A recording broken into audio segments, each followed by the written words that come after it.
जानवरों में गधा सबसे ज्यादा बुद्धिहीन समझा जाता है। जब हम किसी आदमी को पल्ले दर्जे का बेवकूफ कहना चाहते हैं तो उसे गधा कहते हैं। गधा सचमुच में बेवकूफ है या उसके सीधेपन, उसकी निरापद सहिष्णुता ने उसे यह पदवी दे दी है, इसका निश्चय नहीं किया जा सकता। गाय सींग मारती हैं, ब्याई हुई गाय तो अनायास ही सिंघनी का रूप धारण कर लेती है। कुत्ता भी बहुत गरीब जानवर है, लेकिन कभी कभी उसे भी क्रोध आ ही जाता है। किंतु गधे को कभी क्रोध करते हुए नहीं सुना, न देखा है। जितना चाहे गरीब को मारो, चाहे जैसी खराब सड़ी हुई घास सामने डाल दो, उसके चेहरे पर कभी असंतोष की छाया न दिखेगी। वैशाख में चाहे एक आध बार कुलेल कर लेता हो, पर हमने तो उसे कभी खुश होते नहीं देखा। उसके चेहरे पर एक स्थायी विषाद स्थायी रूप से छाया रहता है।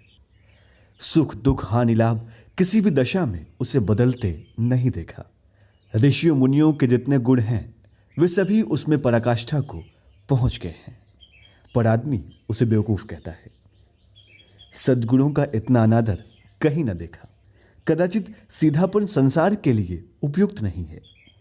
देखिए ना, भारतवासियों की अफ्रीका में क्यों दुर्दशा हो रही है। क्यों अमेरिका में उन्हें घुसने नहीं दिया जाता। बेचारे शराब नहीं पीते, चार पैसे कुछ समय के लिए बचा कर रखते हैं, जी तोड़कर काम करते हैं, किसी से लड़ाई झगड़ा नहीं करते, चार बातें सुनकर गम खा जाते हैं, फिर भी बदनाम है। कहा जाता है कि वे जीवन के आदर्श को नीचा करते हैं। अगर वे भी ईंट का जवाब पत्थर से देना सीख जाते तो शायद वे भी सभ्य कहलाने लगते। जापान की मिसाल सामने है। एक ही विजय ने उसे संसार की सभ्य जातियों में गण्य बना दिया। लेकिन गधे का एक छोटा भाई और भी है जो उससे कम ही गधा है, और वो है बैल। जिस अर्थ में हम गधा का प्रयोग करते हैं, कुछ उसी से मिलते जुलते अर्थ में बछिया के ताऊ का भी प्रयोग करते हैं। कुछ लोग बैल को शायद बेवकूफ़ों में सर्वश्रेष्ठ कहेंगे, मगर हमारा विचार ऐसा नहीं है। बैल कभी कभी मारता भी है, कभी कभी अड़ियल बैल भी देखने में आता है, और भी कई रीतियों में अपना संतोष प्रकट कर देता है। अतएव उसका स्थान गधे से नीचा है। झूरी काची के दोनों बैलों के नाम थे हीरा और मोती। दोनों पछाई जाति के थे, देखने में सुंदर, काम में चौकस और डील में ऊंचे। बहुत दिनों से साथ रहते रहते दोनों में भाईचारा हो गया था। दोनों आमने सामने या आसपास बैठे हुए एक दूसरे से मूक भाषा में विचार विनिमय करते थे। एक दूसरे के मन की बात कैसे समझ जाता था हम नहीं कह सकते। अवश्य ही उनमें कोई ऐसी गुप्त शक्ति थी जिससे जीवों में श्रेष्ठता का दावा करने वाला मनुष्य वंचित है। दोनों एक दूसरे को चाटकर और सूंघकर अपना प्रेम प्रकट करते। कभी कभी दोनों सींग भी मिला लिया करते, विग्रह के नाते से नहीं, केवल विनोद के भाव से, आत्मीयता के भाव से। जैसे दोस्तों में घनिष्ठता होते ही धौल धप्पा होने लगता है। इसके बिना दोस्ती कुछ फुसफुसी, कुछ हल्की सी रहती है, जिस पर ज्यादा विश्वास नहीं किया जा सकता। जिस वक्त ये दोनों बैल हल या गाड़ी में जोत दिए जाते और गर्दन हिला हिला कर चलते, उस वक्त हरेक की यही चेष्टा होती कि ज्यादा से ज्यादा बोझ मेरी ही गर्दन पर रहे। दिन भर के बाद दोपहर या संध्या को दोनों खुलते तो एक दूसरे को चाट चूट कर अपनी थकान मिटा लेते। नाद में खली भूसा पड़ जाने के बाद दोनों साथ उठते, साथ नाद में मुंह डालते और साथ ही बैठते थे। एक मुंह हटा लेता तो दूसरा भी हटा लेता था। संयोग की बात है, झूरी ने एक बार गोई को ससुराल भेज दिया। बैलों को क्या मालूम वे क्यों भेजे जा रहे हैं। समझे मालिक ने हमें बेच दिया। अपना यूं बेचा जाना उन्हें अच्छा लगा या बुरा कौन जाने, पर झूरी के साले गया को घर तक गोई को ले जाने में दांतों पसीना आ गया। पीछे से हाँकता तो दोनों दाएं बाएं भागते, पगहिया पकड़कर आगे से खींचता तो दोनों पीछे की ओर जोर लगाते, मारता तो दोनों सींग नीचे करके हुंकारने लगते। अगर ईश्वर ने उन्हें वाणी दी होती तो वे झूरी से पूछते, तुम हम गरीबों को क्यों निकाल रहे हो? हमने तो तुम्हारी सेवा करने में कोई कसर नहीं उठा रखी। अगर इतनी मेहनत से काम न चलता था और काम ले लेते, हमें तो तुम्हारी चाकरी में मर जाना ही कबूल था। हमने कभी दाने चारे की शिकायत नहीं की। तुमने जो कुछ खिलाया वो सिर झुकाकर खा लिया, फिर तुमने हमें इस जालिम के हाथों क्यों बेच दिया? संध्या समय दोनों बैल अपने नए स्थान पर पहुंचे। दिन भर के भूखे थे, लेकिन जब नाद में लगाए गए तो एक ने भी उसमें मुंह न डाला। दिल भारी हो रहा था। जैसे उन्होंने अपना घर समझ रखा था, वो आज उनसे छूट गया था। ये नया घर, नया गांव, नए आदमी उन्हें बेगाने से लगते थे। दोनों ने अपनी मूक भाषा में सलाह की, एक दूसरे को कनखियों से देखा और लेट गए। जब गांव में सोता पड़ गया तो दोनों ने जोर लगाकर पगहे तोड़ा डाले और घर की तरफ चल पड़े। पगहे बहुत मजबूत थे, अनुमान न हो सकता था कि कोई बैल उन्हें तोड़ सकेगा, पर इन दोनों में इस समय दूनी शक्ति आ गई थी। एक एक झटके में रस्सियां टूट गईं। झूरी प्रातः सोकर उठा तो देखा कि दोनों बैल चरनी पर खड़े हैं।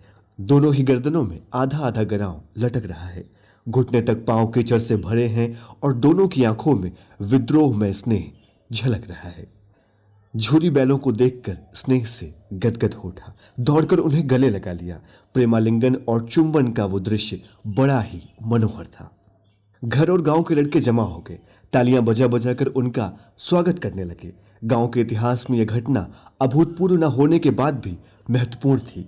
बाल सभा ने निश्चय किया, दोनों पशुवीरों को अभिनंदन पत्र देना चाहिए। कोई अपने घर से रोटियां लाया, कोई गुड़, कोई चोकर और कोई भूसी। एक बालक ने कहा, ऐसे बैल किसी के पास ना होंगे। दूसरे ने समर्थन किया, इतनी दूर से अकेले चले आए। तीसरा बोला, बैल नहीं है भैया, ये उस जन्म के आदमी हैं। इसका प्रतिवाद करने का साहस किसी को ना हुआ। झूरी की स्त्री ने बैलों को द्वार पर देखा तो वो जल उठी, बोली, कैसे नमक हराम बैल हैं ये, एक दिन वहां काम न किया, भाग खड़े हुए। झूरी अपने बैलों पर यह आक्षेप न सुन सका। नमक हराम क्यों है? चारा दाना दिया ना होगा तो क्या करते? स्त्री ने रोब के साथ कहा, बस तुम ही तो बैलों को खिलाना जानते हो, और तो सभी पानी पिला पिला कर रखते हैं। झूरी ने चिढ़ाया, चारा मिलता तो क्यों भागते? स्त्री चिढ़ी, भागे इसलिए कि वे लोग तुम जैसे बुद्धुओं की तरह बैलों को सहलाते नहीं हैं, खिलाते हैं तो रगड़ कर जोतते हैं। ये दोनों ठहरे कामचोर भाग निकले। अब देखूं कहां से खली और चोकर मिलता है, सूखे भूसे के सिवा कुछ न दूंगी, खाएं चाहे मरें। वही हुआ। मजूर को बड़ी ताकीद कर दी गई कि बैलों को खाली सूखा भूसा ही डाला जाए। बैलों ने नाद में मुंह डाला तो फीका फीका, न कोई चिकनाहट न कोई रस, क्या खाए। आशा भरी आंखों से द्वार की ओर ताकने लगी। झूरी ने मजूर से कहा, थोड़ी सी खली क्यों नहीं डाल देता बे? मजूर बोला, मालकिन मुझे मार डालेंगी। झूरी ने फिर कहा, अबे चुरा कर डाला बे। मजूर बोला, न दादा, पीछे से तुम भी उन्हीं किसी कहोगे। दूसरे दिन झूरी का साला फिर आया और बैलों को ले चला। अब कि उसने दोनों बैलों को गाड़ी में जोता। दो चार बार मोती ने गाड़ी को सड़क की खाई में गिराना चाहा, पर हीरा ने संभाल लिया। वो ज्यादा सहनशील था। संध्या समय घर पहुंचकर उसने दोनों को मोटी रस्सियों से बांधा और कल की शरारत का मजा चखाया। फिर वही सूखा भूसा डाल दिया गया। अपने दोनों बैलों को खली चुनी सब दी। दोनों बैलों का ऐसा अपमान कभी न हुआ था। झूरी इन्हें फूल की छड़ी से भी न छूता था। उसके टिटकार पर दोनों उड़ने लगते थे। यहां मार पड़ी, आहत सम्मान की व्यथा तो थी ही, उस पर मिला क्या? सूखा भूसा। दोनों ने नाद की तरफ आंख तक न उठाई। दूसरे दिन गया ने बैल को हल में जोता, पर इन दोनों ने जैसे पांव तक न उठाने की कसम खा रखी थी। वो मारते मारते थक गया, पर दोनों ने पांव न उठाया। एक बार जब उस निर्दयी ने हीरा की नाक पर खूब डंडे जमाए तो मोती का गुस्सा काबू के बाहर हो गया। हल लेकर भाग निकला। हल, रस्सी, जुआ, जोत सब टूट टाट कर बराबर हो गया। गले में बड़ी बड़ी रस्सियां ना होती तो दोनों पकड़ाई में ही ना आते। हीरा ने मूक भाषा में कहा, भागना व्यर्थ है। मोती ने उत्तर दिया, तुम्हारी तो इसने जान ही ले ली थी, अब की बड़ी मार पड़ेगी। पढ़ने दो, बैल का जन्म लिया है तो मार से कहां तक बचेंगे। गया दो आदमियों के साथ दौड़ा आ रहा है, दोनों के हाथों में लाठियां हैं। मोती बोला, कहो तो दिखा दूं कुछ मजा, मैं भी लाठी लेकर आ रहा है। हीरा ने समझाया, नहीं भाई, खड़े हो जाओ। मोती बोला, मुझे मारेगा तो मैं भी एक दो को गिरा दूंगा। हीरा बोला, नहीं, हमारी जाति का यह धर्म नहीं है। मोती दिल में ऐंठ कर रह गया। गया पहुंचा और दोनों को पकड़कर ले चला। कुशल हुई कि उसने इस वक्त मारपीट न की, नहीं तो मोती भी पलट पड़ता। उसके तेवर देखकर गया और उसके सहायक समझ गए कि इस वक्त टाल जाना ही मसलहत है। आज दोनों के सामने फिर वही सूखा भूसा लाया गया। दोनों चुपचाप खड़े रहे। घर के लोग भोजन कर रहे थे। उस वक्त एक छोटी सी लड़की दो रोटियां लिए घर से बाहर निकली और दोनों के मुंह में देकर चली गई। उस एक रोटी से भूख तो क्या शांत होती, पर दोनों के हृदय को मानो भोजन मिल गया हो। यहां भी किसी सज्जन का वास है। लड़की भैरों की थी, उसकी मां मर चुकी थी। सौतेली मां मारती रहती थी, इसलिए इन बैलों से उसे एक प्रकार की आत्मीयता हो गई थी। दोनों दिन भर जूते जाते, डंडे खाते, अड़ते, शाम को थान पर बांध दिए जाते और रात को वही बालिका उन्हें 2 रोटियां खिला जाती। प्रेम के इस प्रसाद की ये बरकत थी कि 2-2 गाल सूखा भूसा खाकर भी दोनों दुर्बल न होते थे, मगर दोनों की आंखों में रोम रोम में विद्रोह भरा हुआ था। एक दिन मोती ने मूक भाषा में कहा, देखो भैया, अब तो नहीं सहा जाता हीरा। हीरा ने पूछा, क्या करना चाहते हो? मोती ने जवाब दिया, एक आध को सींगों पर उठाकर फेंक दूंगा। हीरा बोला, लेकिन जानते हो वो प्यारी लड़की जो हमें रोटियां खिलाती है, उसी की लड़की है जो इस घर का मालिक है। ये बेचारी अनाथ हो जाएगी। मोती बोला, तो मालकिन को न फेंक दूं? वही तो उस लड़की को मारती है। हीरा बोला, लेकिन औरत जात पर सींग चलाना मना है, ये भूले जाते हो। मोती बोला, तुम तो किसी तरह निकलने ही नहीं देते, बोलो तो तुड़ाकर भाग चले। हीरा बोला, हाँ ये मैं स्वीकार करता, लेकिन इतनी मोटी रस्सी टूटेगी कैसे? मोती बोला, इसका उपाय है, पहले रस्सी को थोड़ा सा चबा लो, फिर एक झटके में टूट जाएगी। रात को जब बालिका रोटियां खिलाकर चली गई, दोनों रस्सियां चबाने लगे, पर मोटी रस्सी मुंह में न आती थी। बेचारे बार बार जोर लगाकर रह जाते थे। सहसा घर का द्वार खुला और वही बालिका निकली। दोनों सिर झुकाकर उसका हाथ चाटने लगे। दोनों की पूंछें खड़ी हो गई। उसने उनके माथे सहलाए और बोली, खोले देती हूं, चुपके से भाग जाओ, नहीं तो यहां लोग मार डालेंगे। आज घर में सलाह हो रही है कि इनकी नाकों में नाथ डाल दी जाए। उसने गराव खोल दिया, पर दोनों चुपचाप खड़े रहे। मोती ने अपने भाषा में पूछा, अब चलते क्यों नहीं? हीरा ने कहा, चलें तो, लेकिन कल इस अनाथ पर आफत आएगी, सब इसी पर संदेह करेंगे। सहसा बालिका चिल्लाई, दोनों फूफा वाले बैल भागे जा रहे हैं। ओ दादा, दोनों बैल भागे जा रहे हैं, जल्दी दौड़ो। गया हड़बड़ाकर भीतर से निकला और बैलों को पकड़ने चला। वे दोनों भागे। गया ने पीछा किया और भी तेज हुए। गया ने शोर मचाया, फिर गांव के कुछ आदमियों को भी साथ लेने के लिए लौटा। दोनों मित्रों को भागने का मौका मिल गया। सीधे दौड़ते चले गए, यहां तक कि मार्ग का ज्ञान न रहा। जिस परिचित मार्ग से आए थे उसका यहां पता न था। नए नए गांव मिलने लगे। तब दोनों एक खेत के किनारे खड़े होकर सोचने लगे, अब क्या करना चाहिए। हीरा ने कहा, मालूम होता है राह भूल गए। मोती बोला, तुम भी बेतहाशा भागे, वहीं उसे मार गिराना था। हीरा बोला, उसे मार गिराते तो दुनिया क्या कहती, वो अपना धर्म छोड़ दे, लेकिन हम अपना धर्म क्यों छोड़ें। दोनों भूख से व्याकुल हो रहे थे। खेत में मटर खड़ी थी। वे दोनों चरने लगे। रह रहकर आहट ले लेते थे, कोई आता तो नहीं है। जब पेट भर गया, दोनों ने आज़ादी का अनुभव किया और मस्त होकर उछलने कूदने लगे। पहले दोनों ने डकार ली, फिर सींग मिलाए और एक दूसरे को ठेलने लगे। मोती ने हीरा को कई कदम हटा दिया, यहां तक कि वो खाई में गिर गया। जब उसे भी क्रोध आया, संभल कर उठा और फिर मोती से भिड़ गया। मोती ने देखा खेल में झगड़ा हुआ चाहता है, तो किनारे हट गया। अरे ये क्या, कोई सांड डोंकता चला रहा है। हाँ, सांडी है। वो सामने आ पहुंचा। दोनों मित्र बगले झांक रहे हैं। सांड पूरा हाथी है। उससे भिड़ना जान से हाथ होना है, लेकिन न भिड़ने पर भी जान बचती नहीं नजर आती। इन्हीं की तरफ आ भी रहा है। कितनी भयंकर सूरत है। मोती ने मूक भाषा में कहा, बुरे फंसे, जान बचे कि कोई उपाय सोचो। हीरा ने चिंतित स्वर में कहा, अपने घमंड से फूला हुआ है, आरजू विनती न सुनेगा। मोती ने पूछा, भाग क्यों न चलें? हीरा ने जवाब दिया, भागना कायरता है। मोती बोला, तो फिर यहीं मरो, बंदा तो 9-2-11 होता है। हीरा ने पूछा, और जो दौड़ा लिया तो? मोती ने कहा, तो फिर कोई उपाय सोचो जल्दी। उपाय यही है कि उस पर दोनों जने एक साथ चोट करें। मैं आगे से रगड़ता हूं, तुम पीछे से रख दो। दोहरी मार पड़ेगी तो भाग खड़ा होगा। मेरी ओर झपटे, तुम बगल से उसके पेट में सींग घुसेड़ देना। जान जोखिम है, पर दूसरा कोई उपाय नहीं है। दोनों मित्र जान हथेलियों पर लेकर लपके। सांड को भी संगठित शत्रुओं से लड़ने का तजर्बा न था। वो तो एक शत्रु से मल्ल युद्ध करने का आदी था। जो ही हीरा पर झपटा, मोती ने पीछे से दौड़ाया। सांड उसकी तरफ मुड़ा तो हीरा ने रगेदा। सांड चाहता था कि एक एक करके वो दोनों को गिरा ले, पर ये दोनों भी उस्ताद थे, उसे वो अवसर ही ना देते थे। एक बार सांड झल्लाकर हीरा का अंत करने के लिए चला कि मोती ने बगल से आकर पेट में सींग भोंक दी। सांड क्रोध में आकर पीछे गिर गया।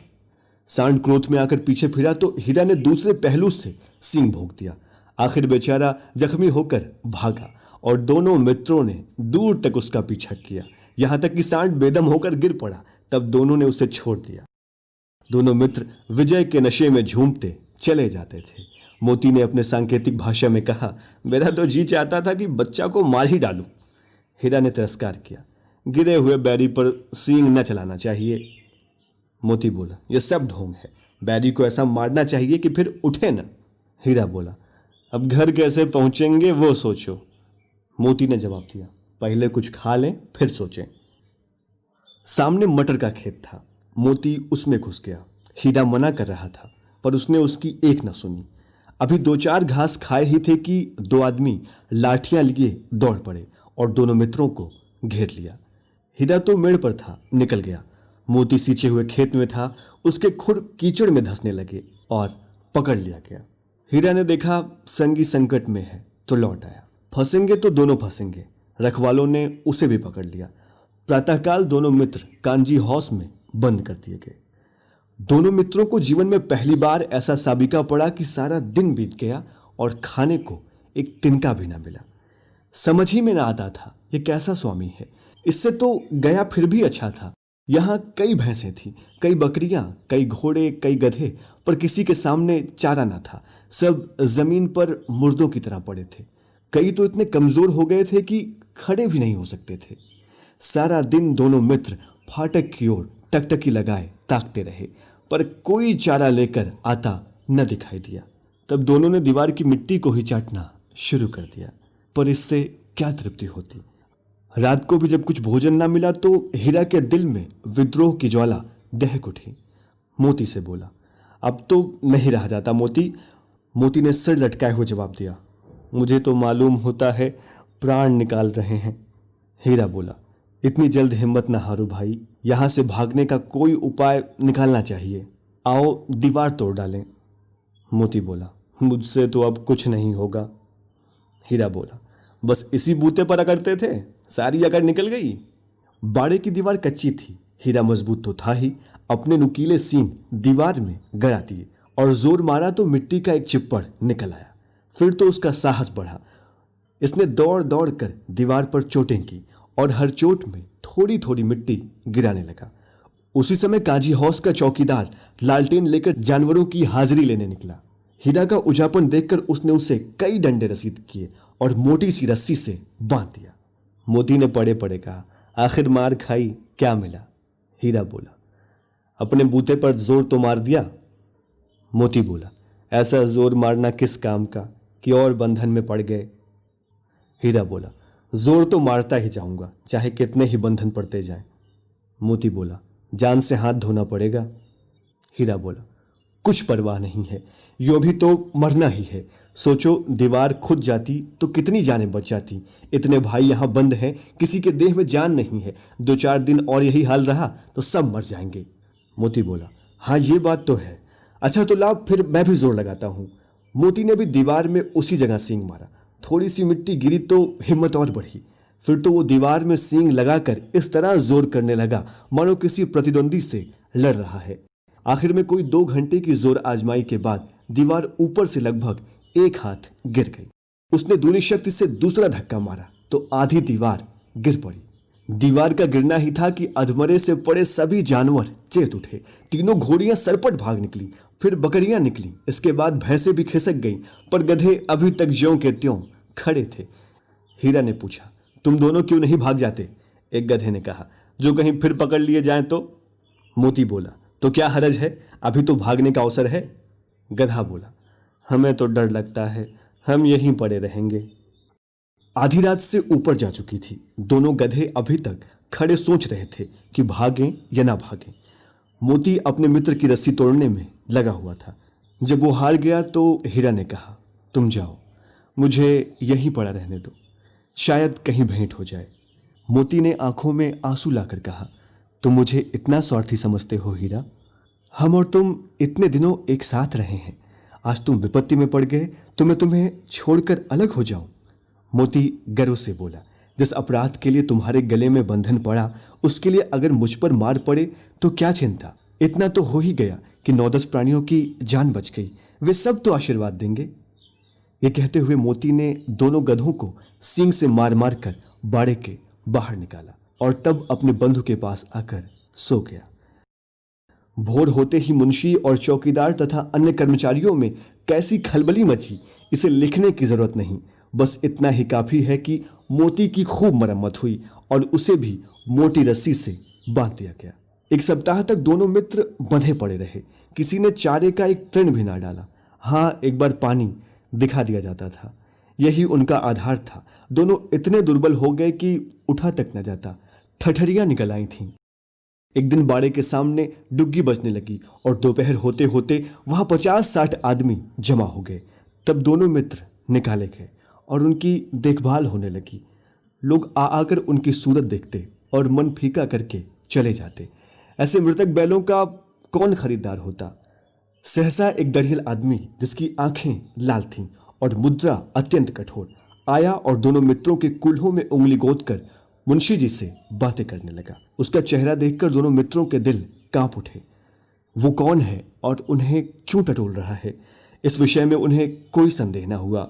दोनों ने एक दूसरे को भीत नेत्रों से देखा और सिर झुका लिया। हीरा ने कहा, गया के घर से नाहक भागे, अब जान न बचेगी।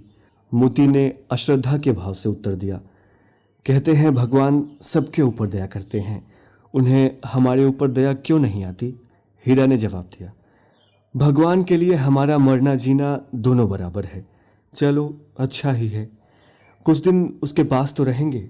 एक बार भगवान ने उस लड़की के रूप में हमें बचाया था, क्या अब न बचाएंगे?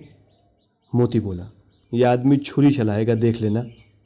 हीरा बोला, तो क्या चिंता है, मांस खाल सींग हड्डी सब किसी न किसी के काम आ जाएगी। नीलाम हो जाने के बाद वो दोनों मित्र उस दढ़ियल के साथ चले। दोनों की बोटी बोटी कांप रही थी। बेचारे पांव तक न उठा सकते थे, पर भय के मारे गिरते पड़ते भागे जाते थे, क्योंकि वो जरा सी चाल धीमी हो जाने पर जोर से डंडा जमा देता था। राह में गाय बैलों का रेवड़ हरे हरे हार में चढ़ता नजर आया। सभी जानवर प्रसन्न थे, चिकने चपल, कोई उछलता था, कोई आनंद से बैठा पागुर करता था। कितना सुखी जीवन था इनका, पर कितने स्वार्थी हैं सब। किसी को चिंता नहीं कि उनके 2 भाई बधिक के हाथ पड़े कैसे दुखी हैं। सहसा दोनों को मालूम हुआ कि यह परिचित राह है। हाँ, इसी रास्ते से गया उन्हें ले गया था। वही खेत, वही बाग, वही गांव मिलने लगे। प्रतिक्षण उनकी चाल तेज होने लगी। सारी थकान, सारी दुर्बलता गायब हो गई। आह, यह लो, अपना ही घर आ गया। इसी कुएं पर तो हम पुर चलाने आया करते थे। यही कुआं है। मोती ने कहा, हमारा घर नगीचा गया। हीरा बोला, भगवान की दया है। मोती ने कहा, मैं तो अब घर भागता हूं। हीरा ने सवाल किया, ये जाने देगा? मोती बोला, इसे मार गिराता हूं। हीरा बोला, नहीं नहीं, दौड़कर थाने पर चलो, वहां से हम आगे ना जाएंगे। दोनों उन्मत्त होकर बछड़ों की भांति कुलेलें करते हुए घर की ओर दौड़े। वो हमारा थान है। दोनों दौड़कर अपने थान पर आए और खड़े हो गए। दढ़ियल भी पीछे पीछे दौड़ा चला आता था। झूरी द्वार पर बैठा धूप खा रहा था। बैलों को देखते ही दौड़ा और उन्हें बारी बारी से गले लगाने लगा। मित्रों की आंखों में आनंद के आंसू बहने लगे। एक झूरी का हाथ चाट रहा था। दढ़ियल ने जाकर बैलों की रस्सियां पकड़ ली। झूरी ने कहा, मेरे बैल हैं। तुम्हारे बैल कैसे? मैं मवेशी खाने से नीलाम लिए आता हूं। झूरी बोला, मैं तो समझता हूं तुम चुराए लिए आते हो। चुपके से चले जाओ, मेरे बैल हैं, मैं बेचूंगा तो बिकेंगे। किसी को मेरे बैल नीलाम करने का क्या अख्तियार है? दढ़ियल बोला, जाकर थाने में रपट कर दूंगा। झूरी बोला, मेरे बैल हैं, इसका सबूत यह है कि ये मेरे द्वार पर खड़े हैं। अब दढ़ियल झल्लाकर बैलों को जबरदस्ती पकड़ने के लिए आगे बढ़ा। उसी वक्त मोती ने सींग चलाया। दढ़ियल पीछे हटा, मोती ने पीछा किया और दढ़ियल जोर से भागा। मोती उस दढ़ियल को दौड़ाते हुए गांव के बाहर निकल गया और वहीं से खड़ा होकर दढ़ियल का रास्ता देख रहा था। दढ़ियल अब दूर खड़ा धमकियां दे रहा था, गालियां निकाल रहा था, पत्थर फेंक रहा था और मोती विजयी शूर की भांति उसका रास्ता रोके खड़ा था। गांव के लोग ये तमाशा देखते और हंसते थे। जब दड़ियल हार कर चला गया तो मोती अकड़ता हुआ लौटा। हीरा ने कहा, मैं डर रहा था कि कहीं तुम गुस्से में आकर मार ना बैठो। मोती बोला, अगर वो मुझे पकड़ता तो इस बार मैं उसे बिना मारे छोड़ता नहीं। हीरा ने पूछा, अब ना आएगा? मोती बोला, आएगा तो दूर से ही खबर लूंगा, देखूं कैसे ले जाता है। हीरा बोला, जो गोली मरवा दे। मोती बोला, मर जाऊंगा पर उसके काम तो ना आऊंगा। हीरा ने कहा, हमारी जान को कोई जान नहीं समझता। मोती ने कहा, इसलिए कि हम इतने सीधे हैं। जरा देर में नादों में खली, भूसा, चोकर और दाना भर दिया गया। दोनों मित्र खाने लगे। झूरी खड़ा दोनों को सहला रहा था और 20 लड़के तमाशा देख रहे थे। सारे गांव में उत्साह सा मालूम हो रहा था। उसी समय मालकिन ने आकर दोनों के माथे चूम लिए।